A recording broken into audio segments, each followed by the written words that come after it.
हम डिस्कस कर रहे हैं एमसी और एमएससी सीएस का सॉफ्टवेयर इंजीनियरिंग का पेपर जो बीएमयू यूनिवर्सिटी का है।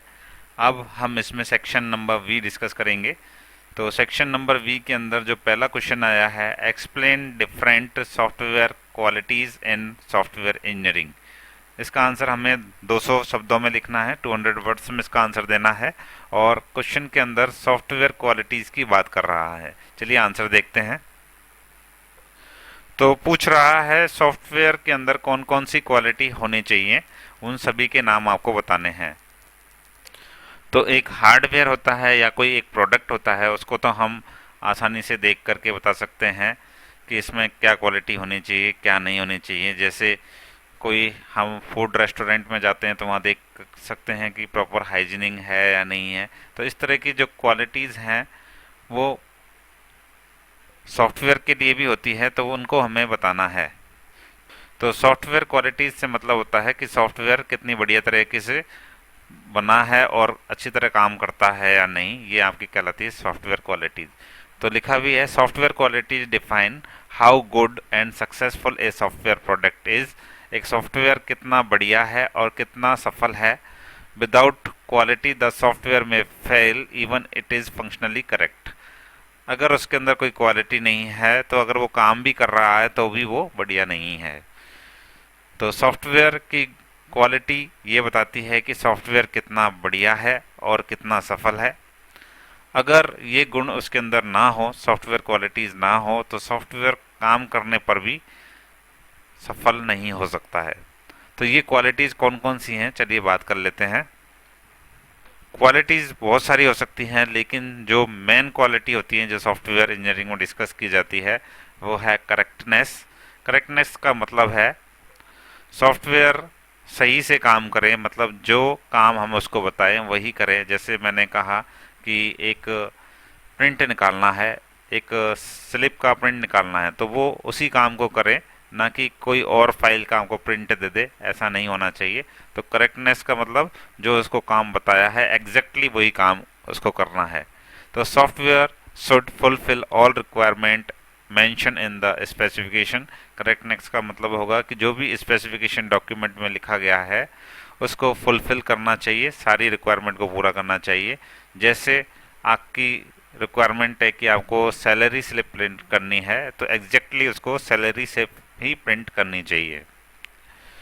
तो सॉफ्टवेयर के को क्या करना चाहिए, जो सॉफ्टवेयर को जो भी उसके स्पेसिफिकेशन डॉक्यूमेंट में हमने ज़रूरतें बताई वो सब उसको करना चाहिए, और जो हम बताएं सिर्फ उसको वही करना चाहिए। नेक्स्ट क्वालिटी आती है रिलायबिलिटी। रिलायबिलिटी का मतलब है कि जो भी हम सॉफ्टवेयर यूज़ कर रहे हैं वो बार बार क्रैश नहीं होना चाहिए, वो अपना काम प्रॉपरली करना चाहिए। तो लिखा हुआ है software should work consistently without crashing even in different environment. अगर एनवायरनमेंट बदल जाए, एनवायरनमेंट से मतलब है कि अगर आप कोई ऑपरेटिंग सिस्टम बदल दें या फिर कोई हैवी डाउनलोड कर लें, तो भी आपका सिस्टम क्रैश नहीं होना चाहिए उस सॉफ्टवेयर के साथ। क्योंकि जो हमारे बैंकिंग और मेडिकल सिस्टम होते हैं उनमें हाई रिलायबिलिटी की हमें आवश्यकता होती है। तो सेकंड क्वालिटी हो गई रिलायबिलिटी। नेक्स्ट है एफिशिएंसी। एफिशिएंसी से मतलब है कि परफॉर्मेंस बढ़िया होनी चाहिए, तुरंत हमें रिजल्ट मिलना चाहिए, ऐसा नहीं कि डिले हो जाए। अभी हम कुछ क्वेरी लिख रहे हैं अभी और उसका रिजल्ट आ रहा है 5 मिनट बाद, तो इतना डिले नहीं होना चाहिए, परफॉर्मेंस बढ़िया होनी चाहिए, हाई स्पीड होनी चाहिए। तो इफ़िशियंसी का मतलब हो गया software should use memory CPU and resources effectively. मतलब जो भी उसके अंदर रिसोर्सेज लगे उनको बढ़िया से वो यूज़ करे, जल्दी उनका इस्तेमाल करें। और जैसे एक पेरोल सिस्टम में आप सैलरी की कैलकुलेशन करते हैं तो वो क्विकली आने चाहिए, कोई डिले उसके अंदर होना चाहिए। तो एफिशिएंसी के लिए आप डिले कीवर्ड याद कर सकते हैं। एफिशिएंसी मतलब कोई डिले उसके अंदर होना नहीं चाहिए, वो जो भी रिसोर्सेज हैं उनका बढ़िया से जल्दी इस्तेमाल करे।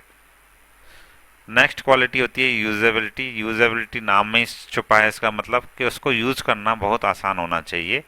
तो the interface must be easy to learn and operate.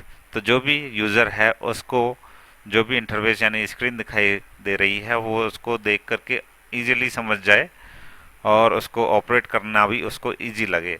तो ये होती है यूजेबिलिटी।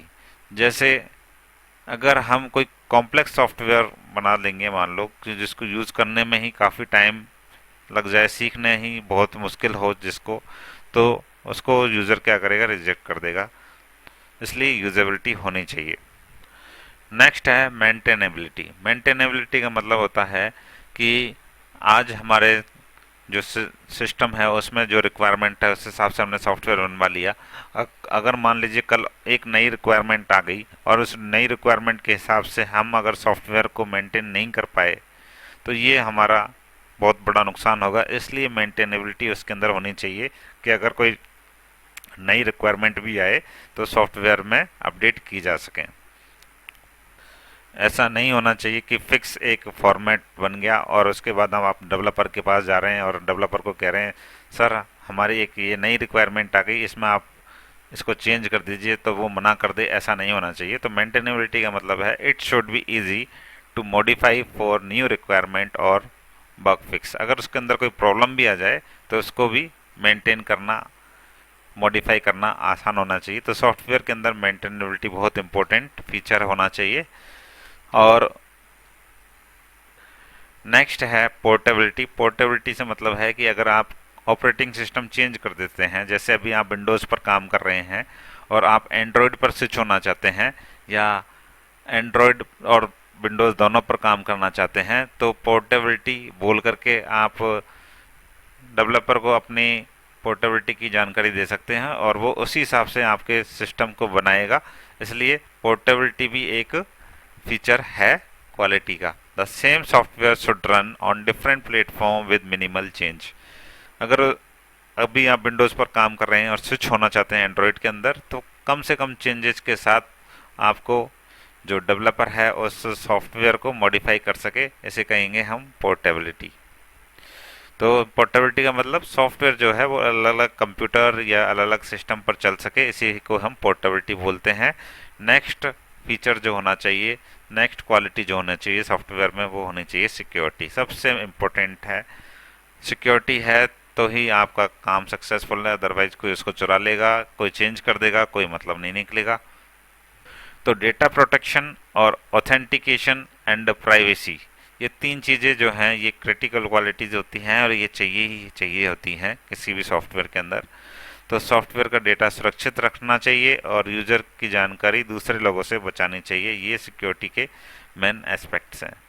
तो कुल मिलाकर के जो सिक्योरिटी है वो यूज़र को सेटिस्फाई करना चाहिए और उसकी जो कॉस्ट है वो कम आनी चाहिए और प्रोडक्ट बिल्कुल सक्सेसफुल होना चाहिए, उसके अंदर कोई भी बग वगैरह नहीं होना चाहिए। तो ये सब गुण मिलकर तय करते हैं कि सॉफ्टवेयर सफल होगा या नहीं होगा। आगे लिखा है investing in these areas early reduces long term maintenance cost. अगर इन चीज़ों को पहले से आइडेंटिफाई कर लिया जाए तो हमें लंबे समय तक जो खर्चा हमारा आने वाला है उससे बचा जा सकता है। तो शुरुआत से इन बातों पर ध्यान देने से लागत कम होती है। साथ में अगर मेंटेनेबल और सिक्योर डिज़ाइन हम रखेंगे तो यूज़र की अडॉप्शन, यूज़र उसको अडॉप्ट कर ले, इसके चांसेस ज़्यादा रहते हैं और जो कॉस्ट है वो भी काफ़ी कम आती है। जैसे व्हाट्सअप है, व्हाट्सअप को यूज़र ने कितनी जल्दी अडॉप्ट कर लिया क्योंकि उसका यूजेबिलिटी बहुत आसान है, कुछ भी लिखो और ढकेल दो तो यूज़र के पास जो भी जिसको सेंड करना है उसको चला जाता है। तो इस वजह से व्हाट्सअप भी फेमस हो गया। तो यूजेबिलिटी बहुत बढ़िया चीज़ है, यूज़ करना बहुत आसान होना चाहिए। तो लिखा भी है आसान, सुरक्षित और भरोसेमंद सॉफ्टवेयर को ज़्यादा लोग पसंद करते हैं और अपनाते हैं और जिससे उसकी लागत भी कम आती है। चलिए इन सबको फिर से एक बार रिवाइज कर लेते हैं। तो इसकी शॉर्ट ट्रिक हम बना सकते हैं क्रूम MPS या क्रूम्पस बोल दो या क्रू MPS बोल सकते हैं।